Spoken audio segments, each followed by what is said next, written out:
arrival of high-resolution formats, and by high-resolution I mean recordings that were made from the moment the musicians were present onto equipment capable or equal to your ability to hear with your ears. And we've never had that before.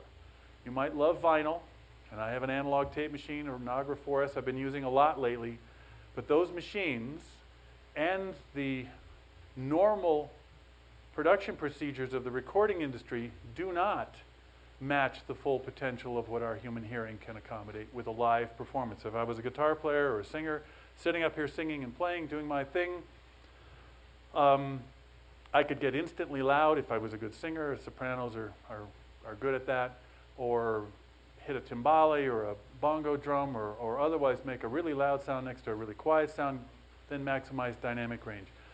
I had the challenge once to record a timpani concerto on analog tape. Timpani is the kettle drums, right? And the beginning of it was that. Solo. Just rub your finger on the edge and go, boom. I mean, butterfly sneezes. It's that low.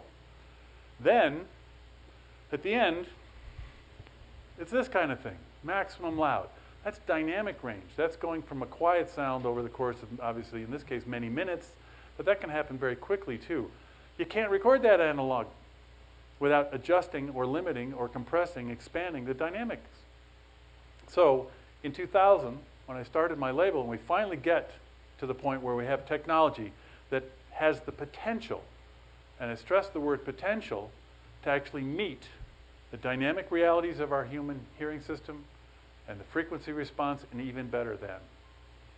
So if we say that we can hear 20 to 20, that's called the in-band range. That's what we've lived with in one way or another. You know, cassettes go up to 15 or 16, analog tape, I'll show you on some of the charts that I've got here, may go a little bit better than that. But at the end of the day, we really are on a new era of high resolution, or I prefer high definition music, but I think I've lost that battle. I like high def just because it has instant meaning. One of my favorite HD product now is the HD diet, right? Have you seen that one? You get this bottle of green slime, and it's an HD product that helps you lose weight.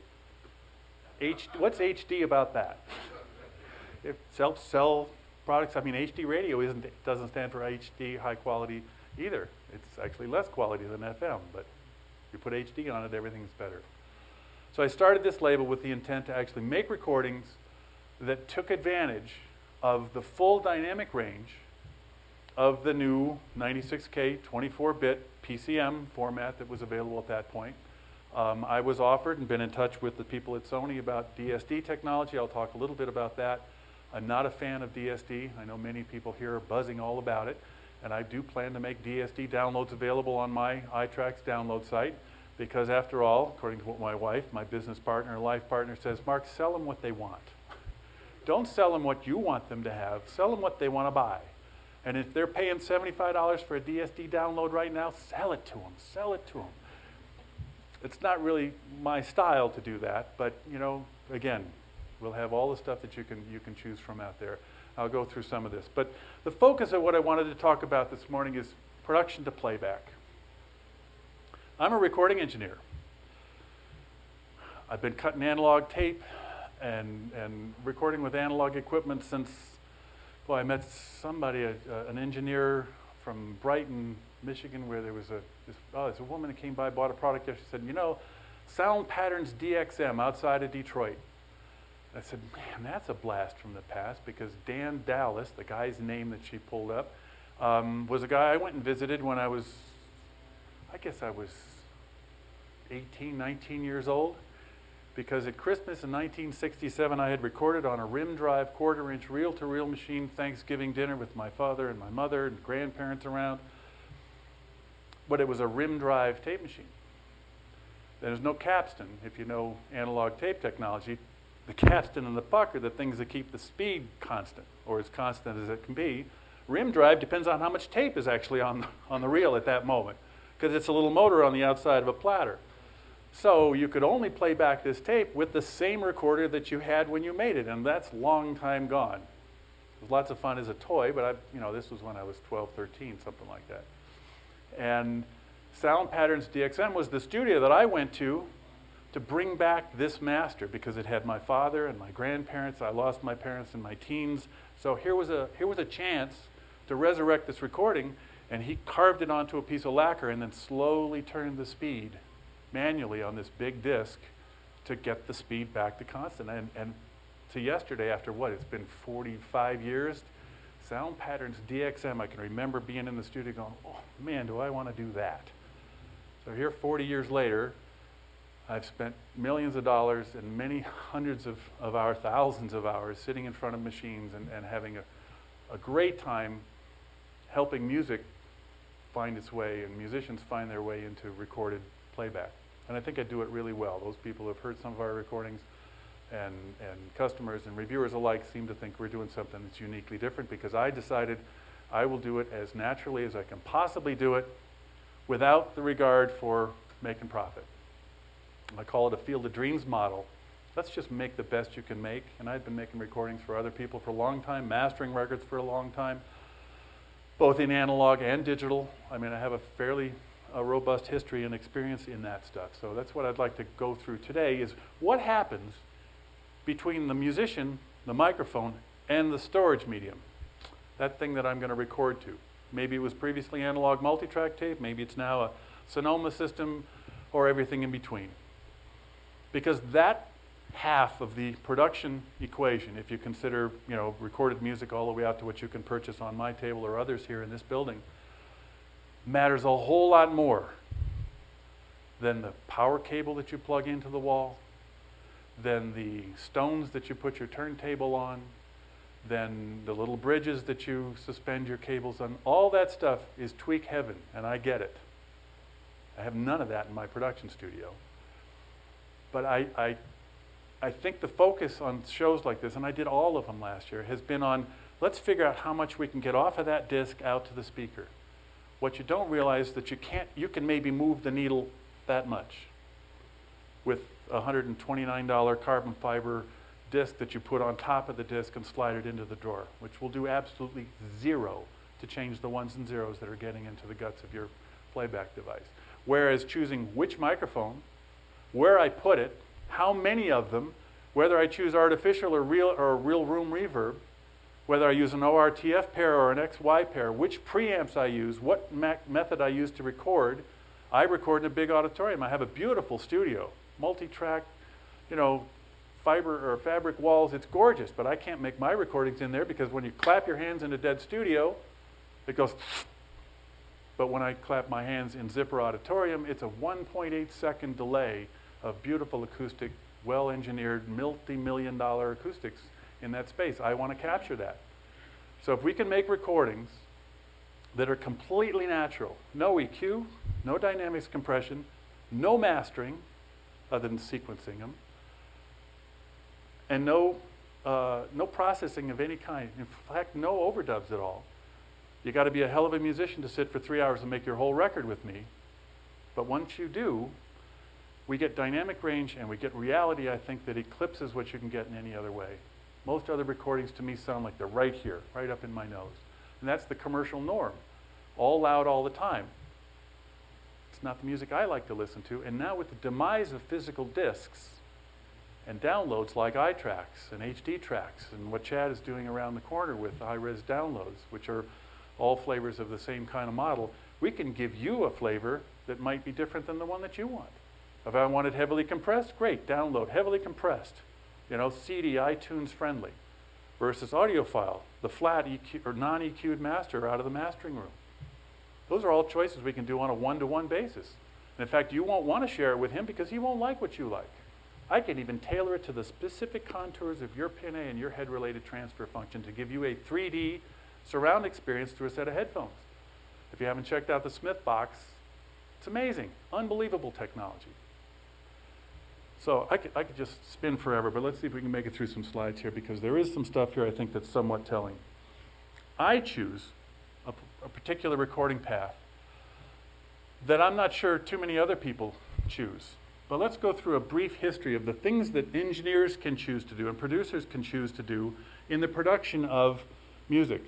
We all want it to be high resolution. We all want it to be high-end music and to be, like Jennifer Warren's projects are considered sort of audiophile friendly. Let's see what we can do in terms of categorizing some of these different paths that go through.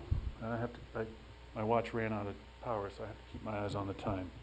So high-end audio is not limited to just the reproduction side. It's all about how we make the recordings. We just choose at every turn what we're going to actually do. I've been doing this 40 years. When I first did a piano recording and put 16 microphones around a grand piano, I wanted to know which one sounded or produced the best kind of sound for me. I'm not really worried about you folks. If it works for me, and my Ph.D. is in music, I've been around musicians and musical instruments a long time, then I'm succeeding. Thankfully, some reviewers have found that that works as well.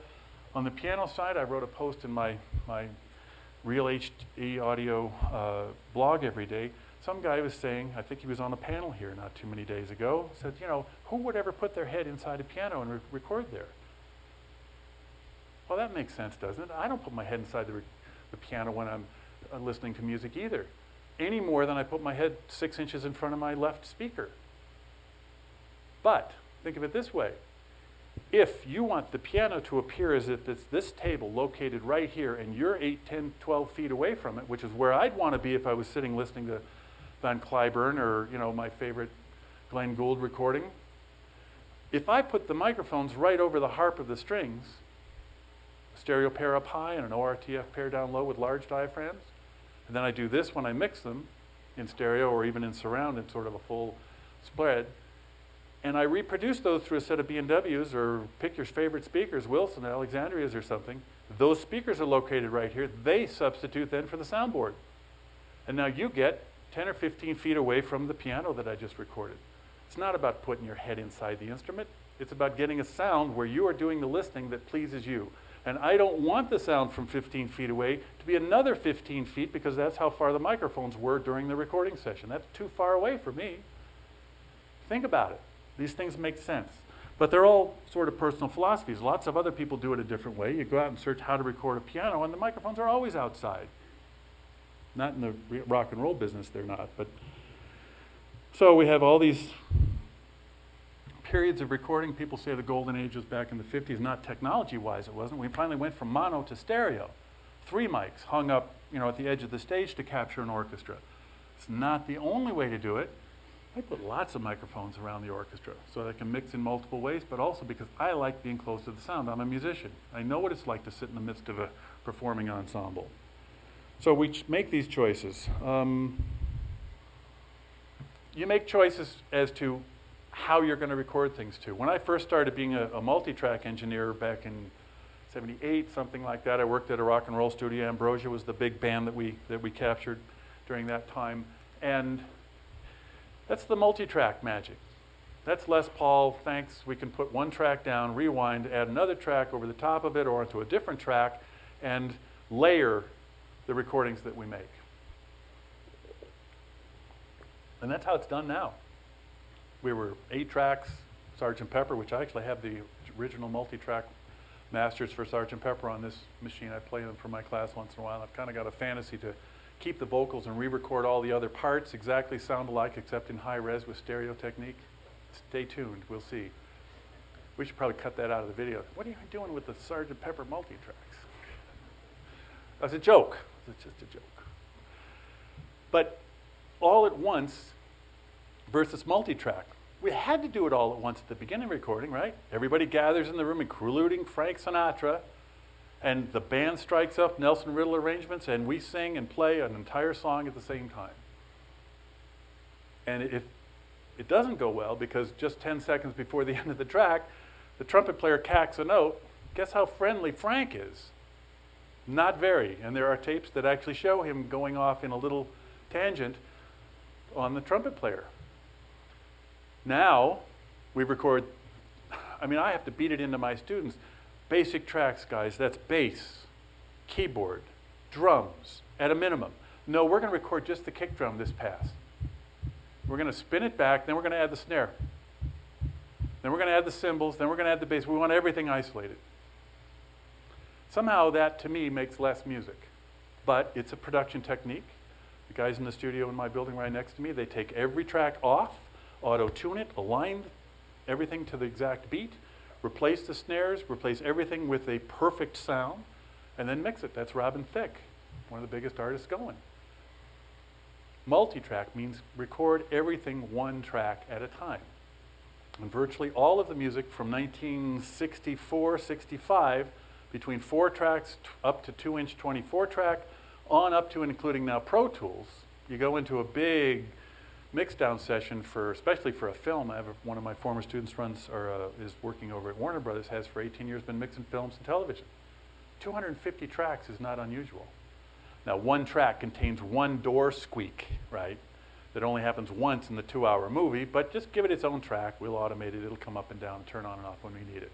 Music's a little different than that, but still, lots of tracks. Big layered stuff. So that's one choice that we make. I'll get Frank Sinatra style. Everybody's going to play at the same time. The direct-to-disc people, what do? An entire side of an album at one time, because they want to bypass tape and go right to cutting the groove. Well, there's lots of compromises there, aren't there? I think Robert Harley wrote that this is the ultimate format, right? Direct-to-disc. You still got to roll it off to mono so it doesn't cut out of the surface of the lacquer that you're cutting.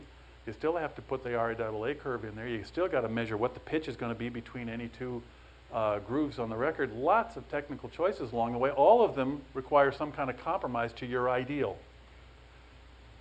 Blah, blah, blah.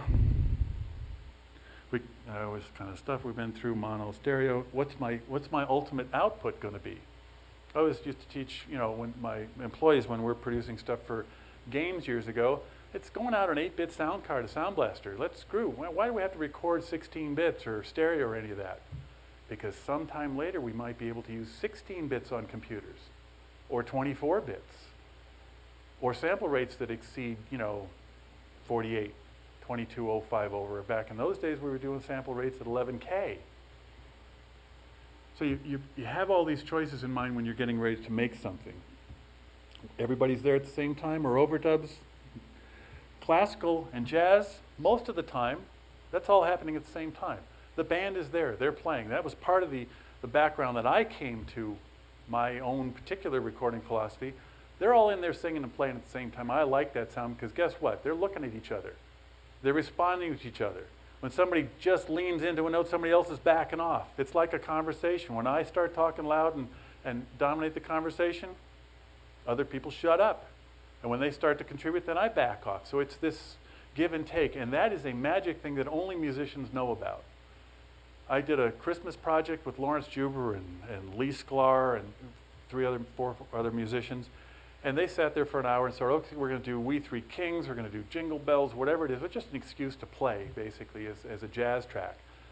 But I call it the mojo. Whatever's going on in that recording, especially in a 5.1 surround mix, you can feel when Jim Cox, the keyboard player, gives up the foreground and hands it off to Lawrence or to the percussion. That energy actually physically moves from one instrument to the other. And that's where music and the emotionality of music really starts to become important.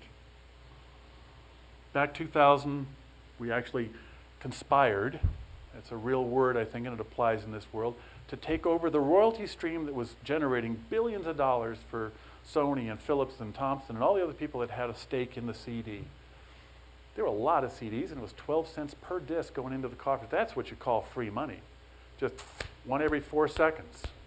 And because I owned the technology that took over the sort of commercial music world, CDs were the thing, but it was coming. It's the end of that 20-year cycle. 1982 CDs came out. We started, we ramped it up, we get it really big. At the end of the first year, there were only 10,000 players sold. It wasn't a big deal. But at the end of 20 years, they planned through the entire life cycle of that project. So 20 years, 2000, we should be done with CDs. We're still lingering, especially in other parts of the world, and in country music especially, they like buying discs.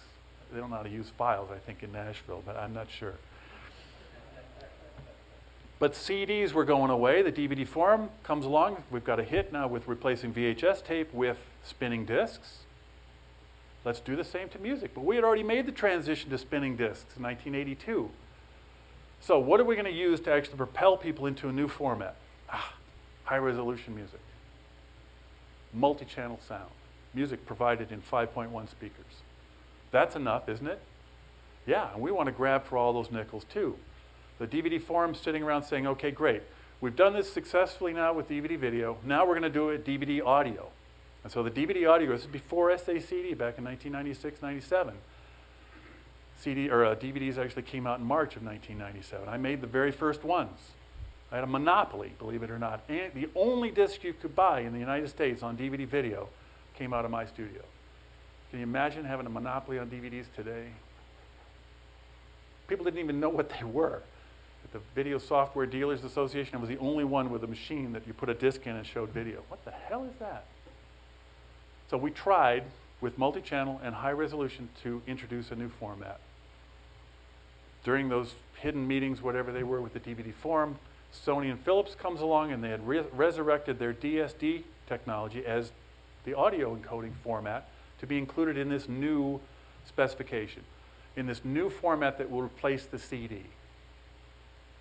It's an archive format. Started life just to take an analog transfer that's sitting in a temperature or humidity controlled vault someplace, and let's put it in a digital form that maintains all the magic of that original analog recording in band, 20 to 20. Well, people over at the DVD forum had put out a call for, we need to get 5 channels and a subwoofer channel in full resolution up to 96K 24 bits, which if you do the math totals out to 13.04 megabits a second. And guess what? A DVD spinning at regular one-time speed only gets up to about 10 megabits a second. So we need to do about a 30%, maybe a little bit more than that, compression on the audio in order to get full high res, not just 20 to 20, 24 bits and 96K onto a multi-channel spinning disc platform. They put out a call, people like Panasonic and Toshiba and others, and a little company in the UK called Meridian came up with a solution called packed PCM, or it was otherwise known as Meridian Lossless Packing, MLP, which is today Dolby True HD. They won. Panasonic was so pissed off they wouldn't even call it on their machines MLP, they called it packed PCM. We don't want to give Meridian any kudos for coming up with something that's better than what we came up with, and we're much bigger than they are, so nanner neither. And that's what the DVD forum chose.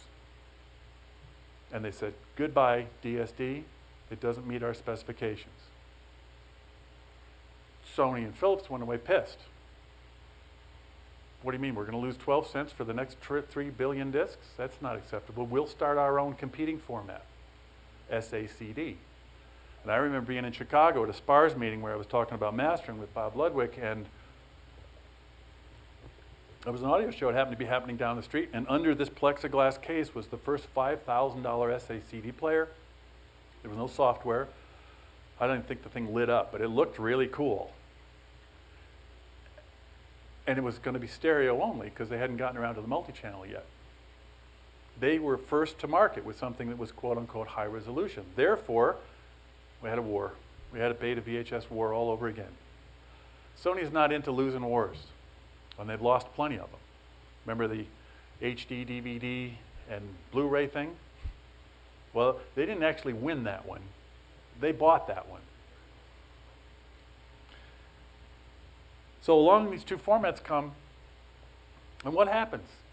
Everybody is reaching back into their catalog and saying, we need to take Queen, Night at the Opera, The Doors, LA Woman. We need to take Steely Dan. We need to take all the records you're probably paying $200 for now to get on eBay because nobody makes these things anymore, to get DVD audio and SACD products out, but they are all rehashes of the existing masters. An existing master is that 24-track tape that Ken Calais and Richard Dashit did with Fleetwood Mac Rumors. It's a 24-track tape. In fact, it's a copy of a 24-track tape because at 1,700 hours, they wore all the oxide off.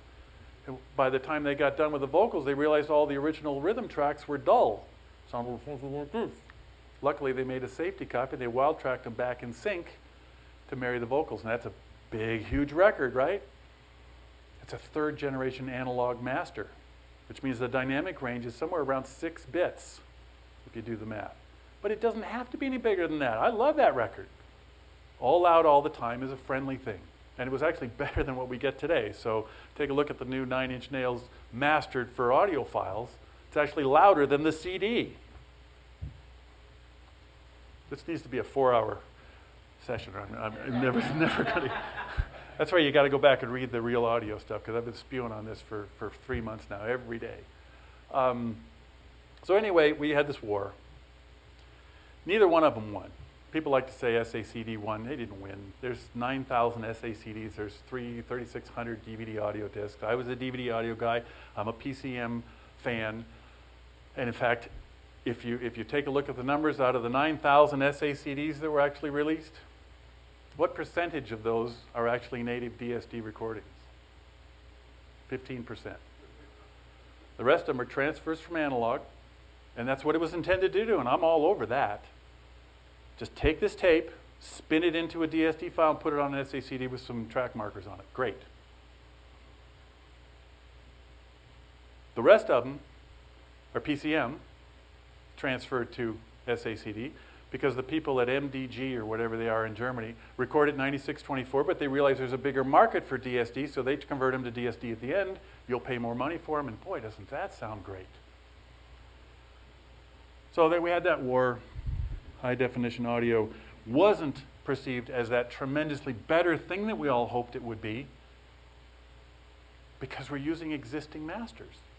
They don't have high resolution dynamics. They don't have extended frequency response because they're recorded in the 60s and 70s. That's standard definition stuff, folks. I mean, we have to have some kind of meaning in the terminology that we used. And if you insist as an analog person that that's high definition, fine. But you can't tell me that watching Howdy Doody in 1958 on my Dumont television was high definition either. The standards for video have meaningfully moved forward. We got to 720 by 486, then we moved up to 1920 by 1080, or 1280 by 720 if you're ABC. And where are they now? Ultra HD. Double that again, 4 times the pixels. It means something when you talk about video in resolution. It doesn't mean anything when you're talking about audio in the current terminology. Because I love it, it has to be HD. That's not enough of a technical reason for me. It sort of means something when we have the potential to describe a box that will capture sound out to 48 kilohertz and up to 130 dB dynamic range. That means something. That's a potential. It doesn't mean that we're going to guarantee that unless you make recordings with that in mind, back to the production model. So I'm going to blast through a few of these because I want to Sheffield Labs, direct-to-discs, big fancy analog tape machines, disc cutting. Here's an interesting one for you analog tape lovers, and I'm one of them. I've been cutting a lot of analog tape lately. But take a look. This is one of the finest machines on the planet. It's a Nagra 4S, my Ferrari of recording machines. And I have the big reel adapter. But look where we start going. As soon as we get to 30K, we're down. And we continue down aggressively past 40 or 50 kilohertz. In fact, you can't go that far anyway because the bias frequency is in the middle of that. You don't want to play that back through your tweeters. Bias is a very high frequency that is inaudible, but if you do editing and you roll that tape back and forth across the head, you hear this squeak, squeak, squeak. That's the high frequency bias down at a speed that actually produces an audio signal.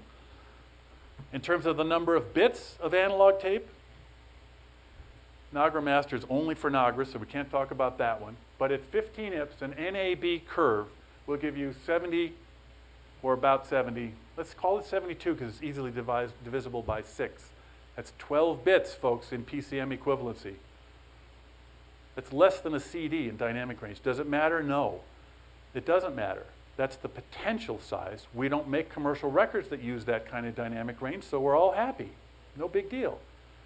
And if you're a Tape Project subscriber, you know, great. You're getting a 3rd generation or 2.5 generations if you want to be polite, because they use a 1-inch 2-track tape in their interim transfer. But it's 2nd and 3rd generation stuff. And you know that number goes down by 6 dB every time I make an analog transfer? That's 1 bit. Again, it doesn't matter. And if you like it and it tastes good, keep eating it. But realize what it is my informational instructor brain says. At least you know you're eating blowfish and taking a great risk when you listen to analog tape. I'm not going to talk about vinyl. So there's all kinds of noise that's generated. This is right out of the manual from my Nagra. I quoted the thing, you know, the high frequencies actually bias the lowest frequencies and cause problems and masking and all this other stuff. Fine. Look, I just finished an analog project and I'm in love with it, but I'm sitting there playing it for the jazz artist and his wife. Oh man, does this sound great? great, because they're going to make vinyl out of it. And I said, well, I'll make the CD in digital, and we'll do that in high def, and I'll mix it in surround for me, and you guys can have the CD stuff, and we'll even record analog tape, and I'll get my chops back up on cutting with this razor blade. Played it back for him about a week ago. This sounds great. What's with the hiss, though? This is analog tape, Wilder. This is what you get when you do tape, and this is first generation stuff. I could run it through SR Dolby, and that goes through a whole bunch of machinations to get there. But now this stuff gets a little bit hard to see, but we're in the 16, 17K. That's a reasonable frequency response for a 15 IPS tape. Is there a lot of sound up there? No. It kind of rolls off nice and gently. Things sound very euphonious and warm. We don't get that, ultra sparkle. No big deal. Vinyl. I know people love vinyl, and there's a $60,000 turntable out there, and the people in the sales room are getting $50 for a piece of plastic that's 46 minutes. You got to turn it over every 20 minutes, and I can give you 3 different mixes: high def video in high def, and all the interviews and bonus for less money than that. People say, these are $35 for that? Vinyl is a flavor that is very heavily restricted by its physicality. You've got a little needle moving back and forth in a groove. The disc cutting engineer, which I did for 3 years, getting those grooves onto that disc, is an art in itself. An art in compromise. I've got this wonderful 2-channel tape of the Doobie Brothers, 2 drummers, the Greg Allman Band, 2 drummers. I got to fold both those drums and kicks to the center, because if I don't, the guy over on this side kicking the drum is going to kick me right out of the groove while the other guy is pulling me even further. You have to master the record based on what the record can accommodate, and that's not to the benefit of the audio. Any record that's cut on a piece of vinyl has everything below about 250 hertz folded to mono. It has to be that way. And in fact, some of the downloads that you get from big sites, I know this because I'm very good friends with the head of Warner Brothers Mastering, they're actually selling you the EQ'd master. EQ'd for what? EQ'd for LP. Mono, below 300, 400 hertz. Well, we'll sell it to you at 192K for $30, and you'll love it, because you don't know any better. Why do they not sound any different than the LPs that you've got? Because they aren't. Again, high def. That's why my website's called Real HD. When you hear, how many people have heard one of my recordings? Do they sound different? How so? They're more lifelike, because I made the idiot call when I started my label saying, I'm going to do something that nobody wants and just see. Now, I'm still standing out there at a table 13 years later, and people come back in 1 or 2 categories. Never heard of you, or, oh man, I have this one and this one and this one and this one. Which ones you got that are new that I need more? It's like drugs. I have no personal experience with drugs, but I'm telling you, you get one sample and you got to have more, because they are so dramatically different than what else is out there. They're not radio friendly. They would never work on a piece of vinyl. I got kick drum over on the right-hand side. I can make this presentation available. I know I'm blasting through because I got an hour. CDs come along. I heard a CD up in the Antelope room yesterday. I snuck up there because the crowds were down a little bit, and I'm sitting there listening. It's incredible. Even a CD, well recorded with the intent to maximize the dynamic range of a CD, like I said, 16 bits will give you 96 dB signal to noise potentially, and up to 22K, which is certainly going to cover the band that we all know and love. They sounded incredible. Doesn't have that warmth of analog or that euphonious sound of vinyl. It's just another sound. Then I played what I have in my pocket, which is a track that I can't release, can't really even talk about, but I played it for these guys because one of the guys that lent me the microphone years ago with $10,000 vocal mic, it sounded just heavenly. And that was just stereo. I'm a surround guy. So CDs came along. We did pretty well with those. They're still here. The DSD came along. It's an archive format that was sort of repurposed to be a consumer format in competition with the DVD audio and PCM, and we're still dealing with that debate. Sony gave up on it after admitting it was a mistake. in 2007. Certain people, maybe people in this group, have held on to it. Now it's back as a download. If that's what you want to buy, great. But again, know what's in the sausage. There it is. This is a spectrograph. And after you get about 20, 25 hertz up there, or kilohertz, you want those fidelity spikes. Maybe they make a difference, maybe they don't. But you also get all this noise that just is generated because one bit across 100 kilohertz bandwidth has 6 dB of dynamic range. It's a fact. John Xiao sat here yesterday. He's the one who taught me a lot of this stuff, and others. So what do? The in-band 20 to 20 will scoop all the noise out of there and push it up where you won't hear it. Have you ever swept dirt under the rug just because the wife's coming home and you got to look like the place has been cleaned up after she's been gone for the weekend? That's what we're doing. We're putting it someplace where nobody will pay attention to it. It's there.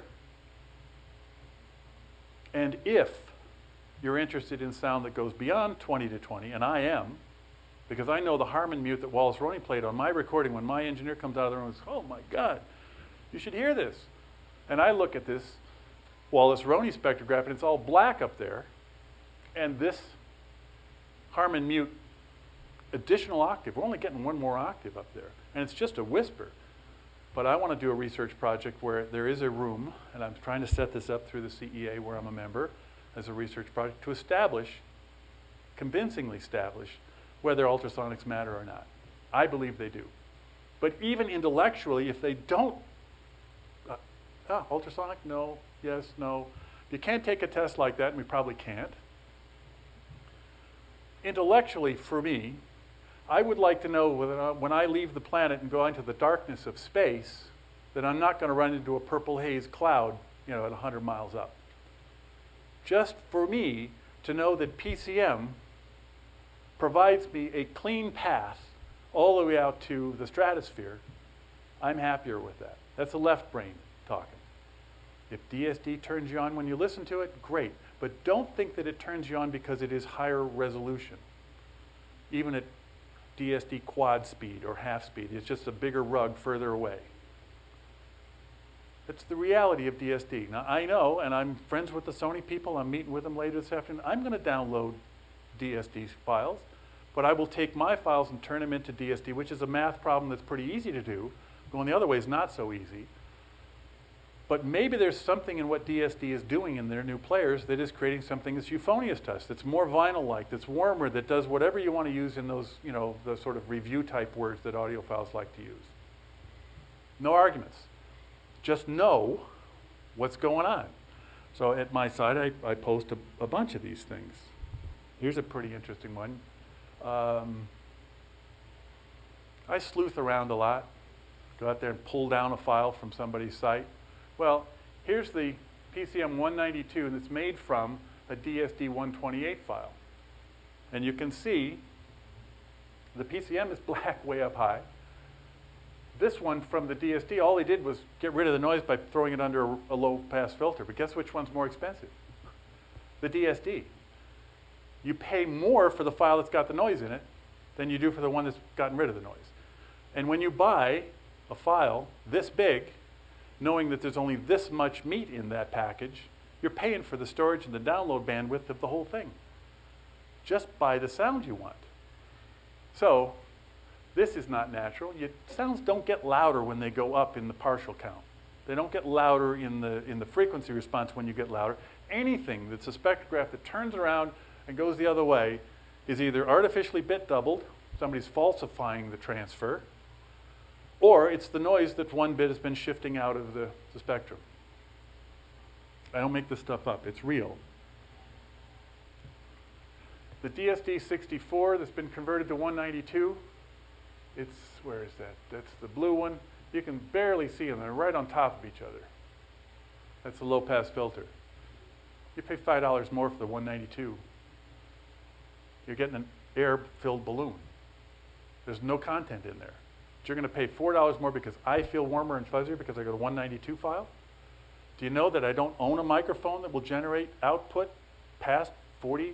If I've got no microphones that'll put a sound in that part of the frequency spectrum. Why do you want to pay for it during the reproduction?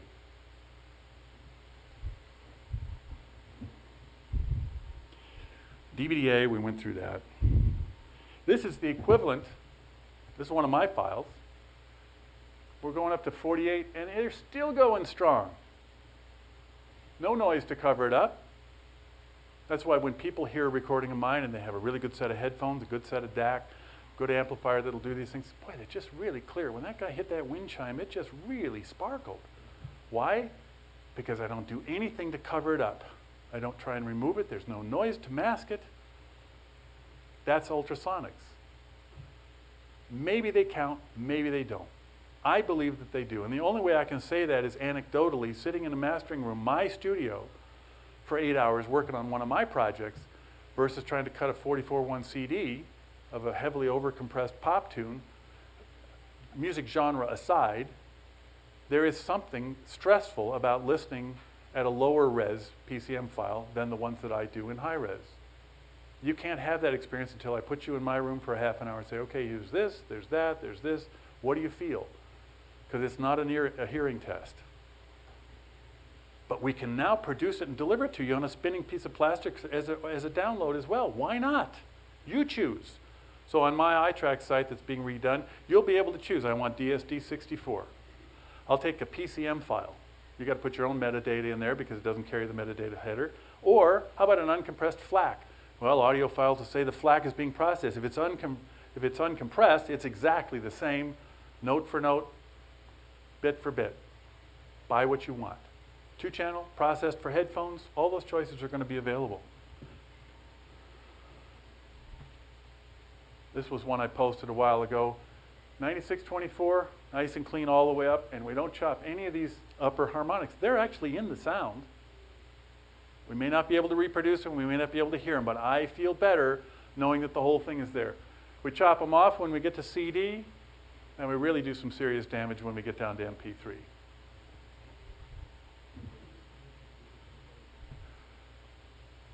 It's just there's an associated chart over here that color codes the different sampling rates and file format types. They don't really mean anything. Oh, you're talking about these colors. Yes, a spectrograph, the brighter the yellow, red, the more energy that's there. And as it gets to purple, it's less energy. This is time, and that's amplitude. Or frequency, and then the amplitude is the color. Sorry, I said that wrong. All right, so a backroom deal made Blu-ray the winner. And so Blu-ray, and now the new Blu-ray audio format. Have you heard of that one, the pure audio Blu-ray? What's that about? Well, there's some extra disc pressing capacity in the world since discs are going away. So a clever man in France who owns a pressing plant says, hey, what if we were to take 2-track masters out of your catalog, Universal, and put them onto a Blu-ray disc at 9624? We'll transfer it 3 different times, Dolby Digital, DTS-MA, HD, and PCM. 3 copies of exactly the same track. We'll charge $29.95, got to keep it under $30, and put it on a spinning piece of plastic as a new format. Complete waste of time. A guy like me, who's got 25 records in Blu-ray format right now, that actually have 3 different mixes on there, one from the stage, one from the audience, and one in high-res PCM, plus high-def video and all the bonus features for $35, I would have to actually remove the video for my products in order to make them qualify as pure audio Blu-ray. There's a button on the remote control that says pure audio. You know what it does? Kills the video. Now you got pure audio Blu-ray, right? You got the choice. It's a beautiful button. Anybody, look, I get a lot of complaints because I'm looking at the video of this mark and, you know, I see the drums over there, but I'm listening to the drums over here. You got to fix that. Here's the button that fixes it right here. Turn off the freaking video. These are records, guys. I'm mixing these for your ears. Can you imagine trying to make a production that would chase the video with the audio mix? There's a cut looking at the drummer from this way. Boom! There he is over there in the mix now. So the drums are moving every time you make a new visual cut. You got to be somewhat interesting with video, and I shoot video because they're all playing and singing at the same time. A lot of people like the video. Maybe it's a 2 or 3 times thing. I actually prefer to watch people play music on a couple of occasions, but most of the time to sit back in a dark room, glass of wine, lazy boy, and do surround music playback. It's a beautiful thing. Pure audio Blu-ray is going nowhere. Discs in the long term are going nowhere, except in Nashville. Then we move to files. Now you can download files, iTunes, Napster and BitTorrent and things like that before. But now we've got this ability to get files down because the bandwidth, the pipe is only this big. The quality of the files that you're downloading are headed for earbuds, who cares, right? But 7 years ago, David Chesky, I was actually the first in November of 2007 to put out a high-resolution download site. And you have to define your terms. And for me, a high-resolution download means something that's recorded from the time the musicians were present into equipment capable of recording it better than CD quality. It is not taking a very low quality or standard definition file and up-converting it into a 192 bucket and selling it for premium dollars. It doesn't sound any different than it did when it was there in 1966. It's magically not going to transform itself into one 192 24-bit file just because you put it into this big bucket and hope that it's going to sponge its way out to the perimeter of that new potential. So those are, in my definition, not HD tracks at all. Those are standard definition tracks in a big bucket that you're paying dollars for that's full of nothing. So I've changed my tune. Like I said, I'm going to sell you what you want.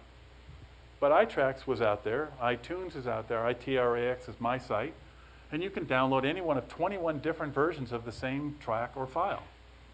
If you want it to be a FLAC file, you want it to be a WAV file or Windows lossless, MP3, in stage audience or stereo, 5.1 or not, take your pick. Personalized music delivery is the future. It's the way that I'm going to revamp iTracks now that will be high quality audio, honest marketing, because I will tell you where it came from, on which equipment it was transferred, whether it was EQ'd as a source file or not. Wouldn't you want to know it? Aren't you? Look, if you're foolish enough to spend $30 on something, only to be sadly disappointed, then go back and spend another $30 hoping the next one's going to be better, great. But you're not going to be able to be pissed at me, because when you bought it, you knew where it came from, how it was transferred, there's the spectrograph, and take your pick. I love that track, gotta have it. Download it. And I'll do the same thing, because we're not going to get back Miles Davis or the Beatles. They're not going to get back together and let me record them in high def. It's just a fact. I might be able to pull off the Sgt. Pepper thing. We'll see. We got all the instruments in the studio. It's just a matter, okay, MB, I want you to learn the drum part note for note. And if you listen to it, there's not that much stuff going on. They've crowded a lot of the tracks in there. But all right, so now we're moving to the cloud. The cloud is like putting a pipe, pencil-sized pipe, up into something that really needs a 4-inch PVC pipe in order to get the bandwidth down. But guess what? That pipe is getting bigger, and the compression algorithms are getting better. Somewhere in the middle, they're going to meet, and we're going to get lossless streaming of 96K 24-bit files down to your portable device. Astral and Kearns store great quality stuff on. I was at dinner last night, or met with John after. I said, yeah, my Galaxy 4, Samsung, 9624. Not bad. It matters hugely what we put into that device in order to realize the potential of that 9624 playback. And I'm disappointed, because I think what's going to happen when anybody bundles a track into a new player and we get the same experience we had 10 years ago, they're going to go, why are we bothering with high def when it doesn't sound any better than what I had before? The only way to convince you is to go with people like 2L or Cookie Marenko or myself, who are crazy enough to say, I'm not going to master this record. I'm going to leave the life alone and let you have it the way that I heard it in the studio, and maybe you'll like it, maybe you won't. Cloud's coming. Subscription-based for high-resolution people are coming. All right, blah, blah, blah, blah. Again, I can let you see this in the future. I want to show you a couple of additional. This is a slide.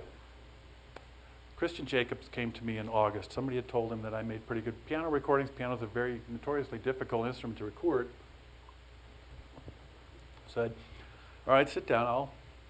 play you what I've done with some solo pianists, both jazz and classical in the past, and I did.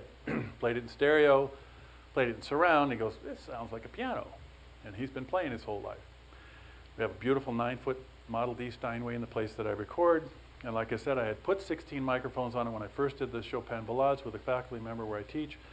Siphoned that down to the best 4, and then obviously the microphones in the back of the hall that pick up the room ambience and the sound of the hall, which can be mixed into stereo or mixed into the surrounds in a 5.1. Just because it's a solo instrument doesn't mean it can't be mixed in 5.1 surround and benefit from that, and it can. But he came along and they mentioned they wanted to do this thing as a vinyl release too, because that's all she, right? We're going to get $30 a copy for the vinyl. That'll be.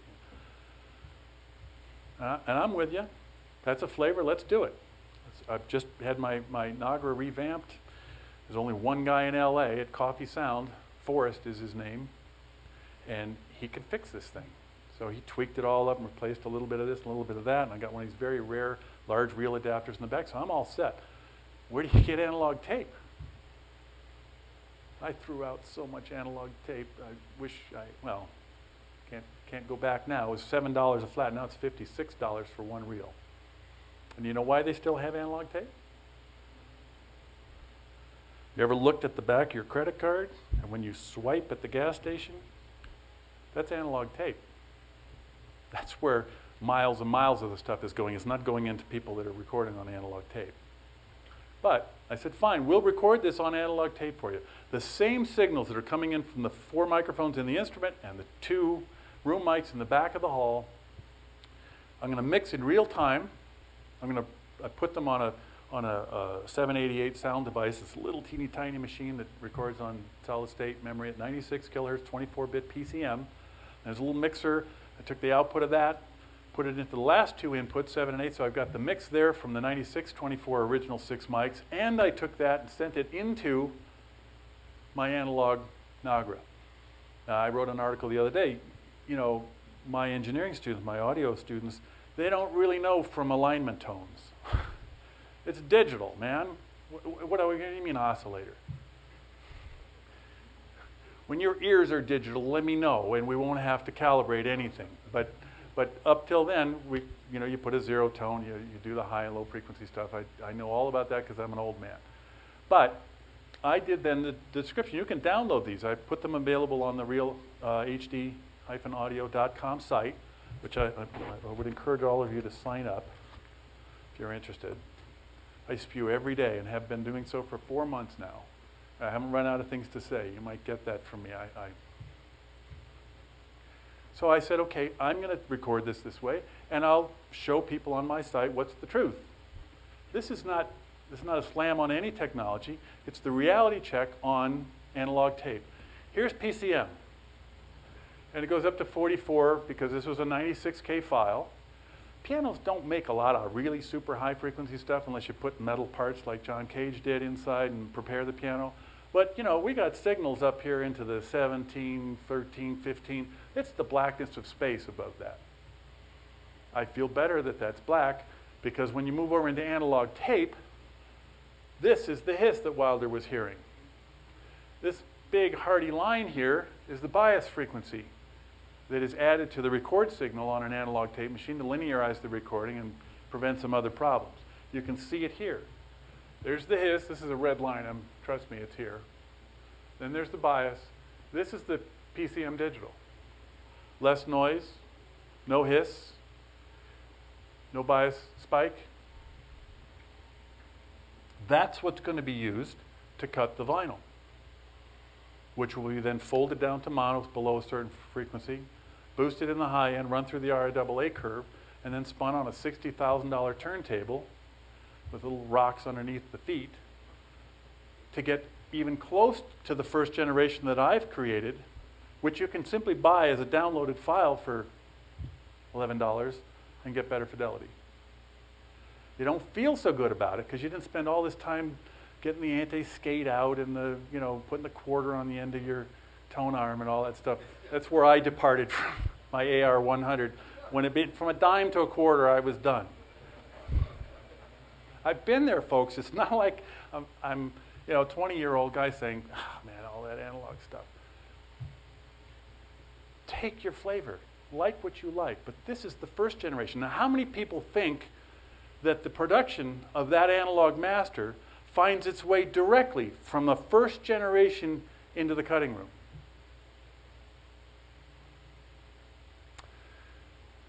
I was on NPR 3 weeks ago. I was thrilled. I do listen to NPR. I listen less now that I've heard what they do. But I picked up the phone. I did pick up the phone. This is Laura Seidel. I said, I know your name. I recognized her voice. She lives up in San Francisco, and she was doing an article on Cookie Marenko of Blue Coast. Cook is a friend, introduced by a mutual friend from years ago. She's very much a person after my own heart. We want to make the best recordings that we think are saleable and carry the music message forward. We have a very different philosophy of how that happens. I'm a PCM person. I'm not a DSD guy. She likes to record on analog tape and then transfer mix through an analog console onto another analog tape and then transfer that over to DSD and put them out as files or as SACDs. So this whole piece was going to be about how this, I don't think she'd object if I said she's kind of a hippie. I mean, I was too, but I lost my hair and my ponytail went away, so it was just a change of life. But she does this kind of recording. It's really well respected. People like it a lot. She sells enough records, and so they were doing this feature article on Cookie. And they spent a lot of time with Cookie up there, and she started mentioning, oh, do you know that DSD files are 64 times better than CDs? That she said that to Laura Seidel, and something in Laura Seidel's mind went click. 64 times better than a CD? I gotta hear that. So when I scheduled an interview the next day to talk to Laura, and I talked to Cookie, I had a long conversation with Cookie after this, and why they chose, Mark, to talk to you in my NPR article will never cease to amaze me, because you couldn't pick a worse person from Cookie's perspective to consult with for a second opinion.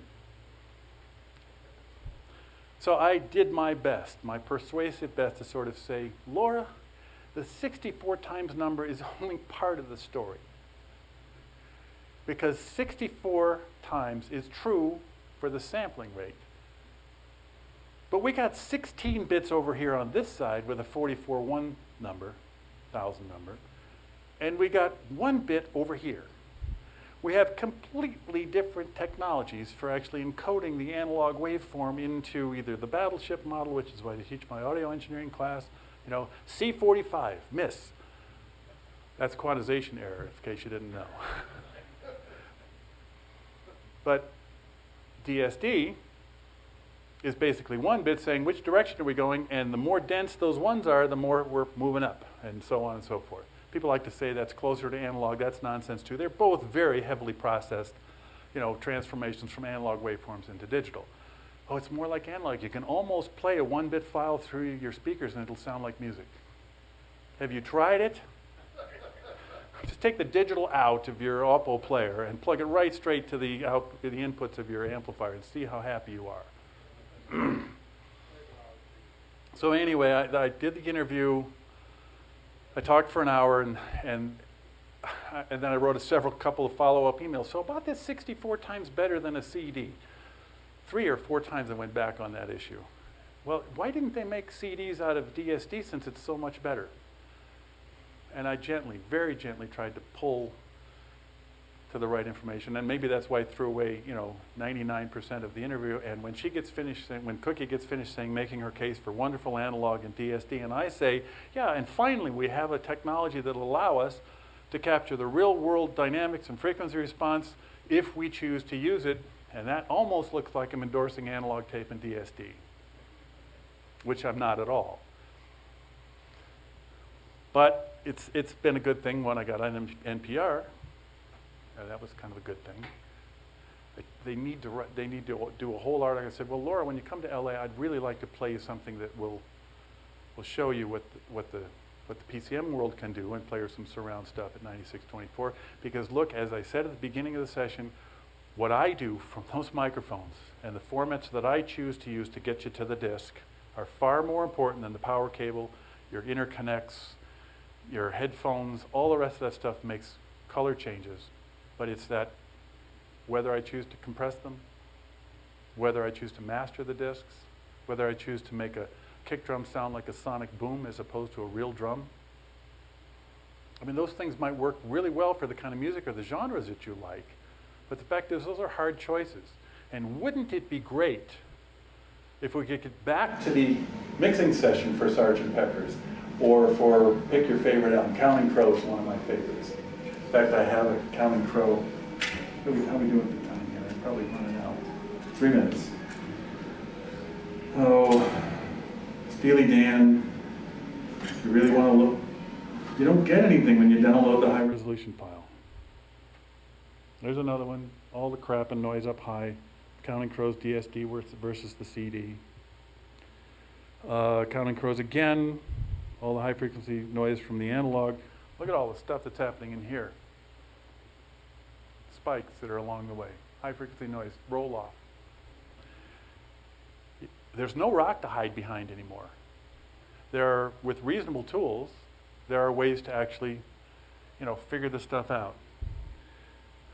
This is a slide that I put up on a post not too long ago, because that's the sound quality that we've got. And this is the box we're going to put it in. And you're buying all the empty red area when you buy a 192 file. It's empty. There's no sound there. You get to download it and store it for life. Now, I know a 3 terabyte drive is like 69 cents now, but still, it's...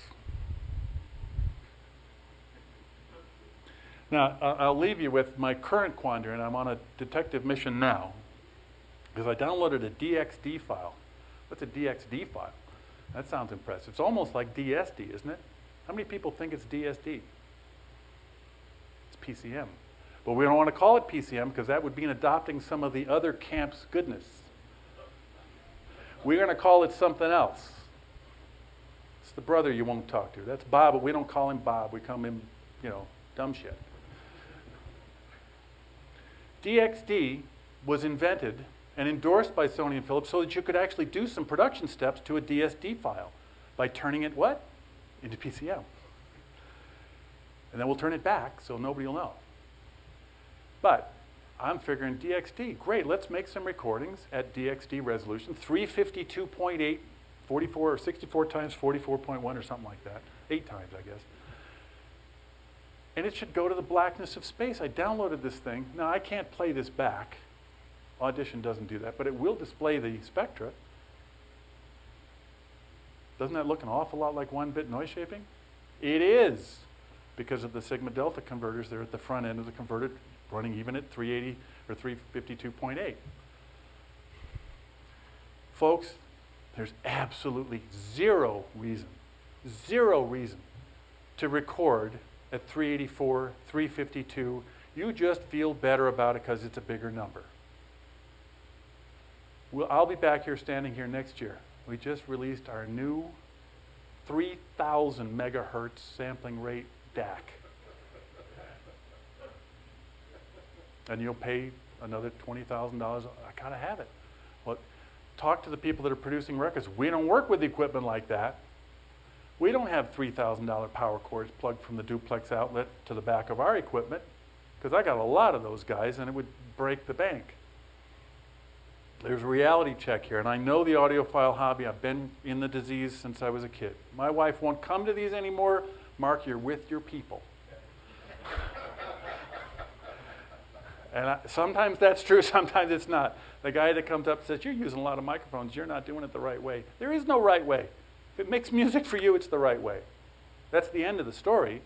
What I do appeals to some people. What other people do with analog tape and vinyl works for them, and Cookie's obviously doing it a different way and it's working really well for her. But don't stick your nose in a room that's got 5 speakers in it and say, that can't be good audio, that's home theater. I'm going to have $1.5 million at Exponent in a Chicago hotel ballroom next spring. $400,000 a pair of speakers, and they got to bring 5 of them.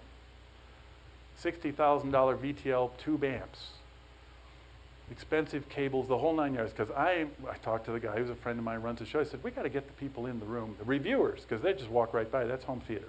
When it's B&W speakers and priced, and it's not so exciting. When it's $1 million, John Atkinson, can you walk by?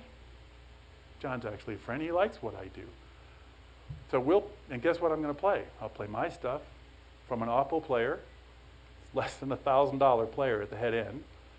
We'll run it through a DAC that's part of the Bryson SP3. They're one of the few people that make a multi-channel DAC that's a really fine piece of equipment for $8 grand. And walk in and then watch 3D video, because JVC will bring their projector in. And it's kind of the ultimate I am there experience. Put the glasses on and the band is right there. Now that's a gimmick, I agree, but it's kind of fun, and I like to do things first. So we recorded 8 records, including Rita Coolidge and a bunch of others in 3D. It's from the mic to the disc that counts, and the philosophy of the people that are in charge of making that capture that actually defines the quality of that delivered file to you. Sadly, the record companies contain the middle third of that process. We're going to master it, we're going to squash it, we're going to master it for iTunes, we're going to get rid of all the dynamics, we're going to push around all the sound and deliver that as a file on an iTunes download. But there are other ways to get there that people haven't adopted because we haven't demanded that they adopt it. Surround is one of them. I'm a huge surround fan. I got 2 ears, but I hear in all directions with those 2 ears. Ian Anderson, the Jethro Tull flute player, I only got 2 ears. That's stereo, right? No, it's not. Any quick questions before we vacate the room? Yes, sir. Anything you can recommend as a cheap spectrum analyzer or PC thing? Adobe Audition. Or there's one called Spec that somebody sent me that's free. I think it's SPEK. But that's a free one for PC.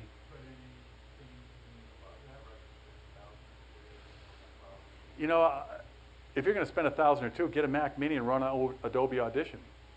It's a great program. It really does a nice job. Somebody else had a question. Quick one?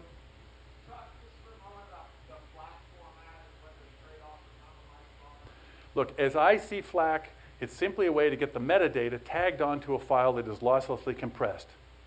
And it was confusing to me. I wrote a post about it not too long ago because there's 9 levels in DB PowerAmp, which is the tool most of us use to make those files, that go from 1 to 9 or 0 to 9. And somebody wrote me back recently and said, you know, there's a new option in the updated version that is, I don't know if it's 10 or 0, whatever. It does FLAC compression uncompressed. That's an oxymoron. We're going to compress something uncompressed. It's simply take my PCM file and add on the metadata. That's a FLAC file with no compression. Those are the files that I want to do going forward. I upgraded my program to do that. But the FLAC program that I use, it's a lossless codec, right? It's not supposed to take anything away, but you have to process it. If it took a long time to shrink it down, you have to, in real time, use processing power to bring it back. Now, if you took a FLAC file and unwound them and then played it back, it will be absolutely identical to the PCM file that you started with. But in real time, maybe a FLAC file could have a sonic difference. Could have. I haven't heard that myself, but whatever. Yes, sir. I just wanted to comment on that. I've been playing with FLAC and all of this digital stuff since the beginning, and I'm actually glad that he's here because I've been trying to say these things and people don't listen because I'm young. You see, wait 40 years, and even early on a Sunday, you'll get a few dozen people to show. Anyway, the different numbers in FLAC is just how much power it takes to compress and decompress it. On our end of it, not your end. Well, actually it is on both ends, but it's a much smaller impact on the decompression. Decode. But the highest compression ratio FLAC can be compressed live streaming without effect on like a 2 gigahertz single core processor. So if you take your bottom dollar dual core or quad core processor, it's got more than enough power to decode those FLACs to the point where it doesn't matter. If you're using some old machine that you bought 50 years ago, it's not going to be able to do it. But any newer machine, you're not going to notice the difference because there is no difference. It's your wave file that's just had a, think of a zip file. A FLAC file is just a zip file for music. So take your wave, stick it in a .zip, and that's the same thing as sticking it in a .FLAC. It's just a better compression program that's specifically designed for music. We're out of time, so if it's real HD-audio.com. And don't just follow me going forward. Go back over the last 3 months, because I've had plenty to say, and most of this stuff comes out of the blog. I have some of these at my table. I'll leave a few here too. We got to get out of the room for the next group here, but thank you very much for coming by.